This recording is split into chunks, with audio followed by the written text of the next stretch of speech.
ভয়াবহ বিষয়। হুজবাতিন নার বিশাহওয়াত, মনের ইচ্ছে দ্বারা জাহান্নাম ঘেরা আছে।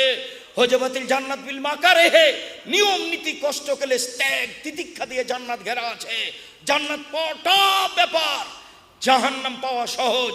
মন মতো চলে যারা জাহান্নামে যাবে তারা, দোকানে আড্ডা পিটে যারা জাহান্নামে যাবে তারা, বদনাম গীবাত করে যারা জাহান্নামে যাবে তারা, সুদ ঘুষ খায় যারা, মন মতো চলে তারা, মন মতো চলে যারা জাহান্নামে যাবে তারা, টাকনু নিচে প্যান্ট পরে যারা, মন মতো চলে তারা, মন মতো চলে যারা জাহান্নামে যাবে তারা, দাড়ি চাঁচে যারা, মন মতো চলে তারা, মন মতো চলে যারা জাহান্নামে যাবে তারা, দাঙ্গাবাজি করে যারা, দলীয় ক্ষমতায় যায় দেখায় যারা, মানুষকে জেল হাজতে দেয় যারা, মন মতো চলে তারা, মন মতো চলে যারা জাহান্নামে যাবে তারা, সুদ ঘুষ খায় যারা, মন মতো চলে তারা, নগ্ন পোশাক